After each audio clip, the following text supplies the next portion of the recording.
देखिए, आज हमने डॉक्टर राम मनोहर लोहिया हॉस्पिटल का दौरा इसलिए किया कि यहाँ पिछले कुछ दिन से हम तैयारियां करवा रहे थे, जो कि आज संपूर्णता की तरफ पहुँचती दिखाई दी हैं। यहाँ पर लगभग 200 नए बेड और उन बेड्स में 22 बेड्स विशेष रूप से आईसीयू के, ये हमने आज क्रिएट करने की दिशा में अपने प्रयासों को पूरा किया है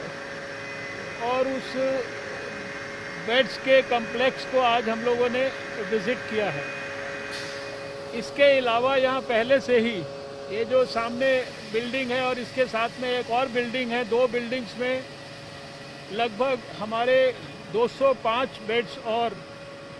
जिसमें आईसीयू बेड्स भी हैं और दूसरे बेड्स भी हैं, सभी ऑक्सीजन सपोर्टेड, वो पहले से काम कर रहे हैं। आज जो 200 बेड्स हम स्टार्ट करने के लिए तैयारियां कराई हैं, ये सब ऑक्सीजन सपोर्टेड बेड्स हैं। इससे भी ज़्यादा संतोष की बात यह है कि एक रिकॉर्ड टाइम में, पिछली बार भी जब मैंने लेडी हार्डिंग में आपके साथ मुलाकात की थी तो मैंने जिक्र किया था कि सभी अस्पतालों में और देश भर में अनेक प्रकार की व्यवस्थाएं ऑक्सीजन के जनरेशन को सुदृढ़ करने के लिए सरकार कर रही है। तो यहाँ डॉक्टर राम मनोहर लोहिया अस्पताल में रिकॉर्ड 6 दिन के समय के अंदर ये जो पीएसए प्लांट है,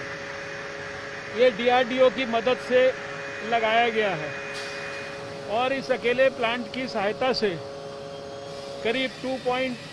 2.5 मेट्रिक टन के करीब जो है ऑक्सीजन का जनरेशन हो रहा है। इसकी जो जनरेशन के बाद जो पाइप है उसको लिक्विड ऑक्सीजन के हमारे पाइप के साथ जोड़ दिया गया है और अस्पताल की ऑक्सीजन रिक्वायरमेंट्स को पूरा करने के लिए उसका 1/4 जो कंपोनेंट है वो अस्पताल खुद स्वयं अब इस प्लांट की मदद से पूरा कर पाएगा। आपकी जानकारी के लिए, इस समय जिस प्रकार से पिछले साल अक्टूबर के महीने में हमने देश भर में भारत सरकार की ओर से 162 पीएसए प्लांट्स जो हैं इनको लगाने के लिए सारे देश को सपोर्ट करने की प्रक्रिया प्रारंभ की थी, उन 162 प्लांट्स में से भी लगभग 93 प्लांट्स जो हैं वो साइट पर डिलीवर हो चुके हैं। शायद 71 के करीब ऑलरेडी फंक्शनल हो गए हैं। 110 इस महीने के अंत तक फंक्शनल हो जाएंगे और इसी प्रकार के लगभग, जैसा ये प्लांट आप यहाँ देख रहे हैं, अभी पहले 500 सैंक्शन हुए थे, उसके बाद 551 और, यानी 1051 प्लांट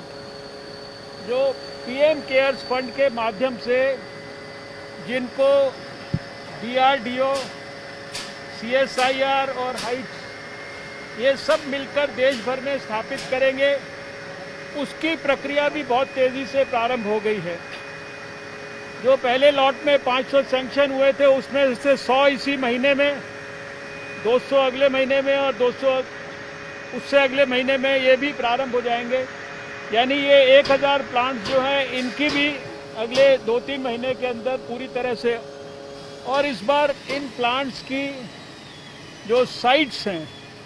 उनको भी हमने स्टेट गवर्नमेंट्स के ऊपर नहीं छोड़ा है कि वो इन साइट्स को फाइनल करें। इसके लिए भी जो हमारा नेशनल जो हमारी रोड अथॉरिटी है और नेशनल हाईवे अथॉरिटी है और इसके साथ साथ जो सीपीडब्ल्यूडी है, इनकी मदद लेकर, ताकि किसी भी चीज़ के अंदर कोई भी स्टेट गवर्नमेंट्स के इन्वॉल्वमेंट के कारण कोई भी देरी ना हो, सारी चीज़ें जो है भारत सरकार ने अपने हाथ में लेकर उसको जो है सुनिश्चित किया है। लगभग आप जानते हैं कि अब तक 9,500 से ज़्यादा मैट्रिक टन का जो ऑक्सीजन का जो कोटा है वो लगभग 25 से ज़्यादा हाई बर्डन स्टेट्स को भारत सरकार ने अलॉट कर दिया है। ये लगभग जो देश में 35 लाख के करीब एक्टिव केसेस हैं, उनकी संख्या के आधार पर साइंटिफिकली इसको अलॉट किया गया है। भारत सरकार प्रधानमंत्री नरेंद्र मोदी जी के नेतृत्व में हर तरह का हर संभव प्रयास कर रही है। जो कोविड की सेकेंड वेव से जुड़ी हुई जितनी भी चुनौतियां हैं, उनका सामना करने के लिए आप देख रहे हैं कि जैसे अभी केसेस भी ज़्यादा अगर आ रहे हैं तो उसी प्रकार से रिकवरीज भी पिछले 24 घंटे में भी 3,31,000 से ज़्यादा रिकवरीज हुई हैं। इसके साथ साथ वैक्सीनेशन को भी बहुत बड़े पैमाने पर बल दिया जा रहा है। आज यहाँ मैंने वैक्सीनेशन सेंटर को भी विज़िट किया है और करीब 16.5 करोड़ डोजेज जो है भारत के अंदर अब तक विभिन्न श्रेणी के प्रायोरिटी ग्रुप्स को जो है वो डिलीवर हो चुकी हैं। जो पिछले समय में 18 साल से ऊपर के नौजवानों के लिए प्रक्रिया शुरू हुई, उसमें भी लगभग 12 लाख से ज़्यादा डोजेज अभी तक दी जा चुकी हैं। भारत सरकार की ओर से हमारा ये बराबर अब विशेष रूप से स्टेट्स को आग्रह है कि वैक्सीनेशन में जो लोगों को सेकंड डोज मिलनी है, उनको कम से कम 70-30 के अनुपात में प्राथमिकता दी जाए,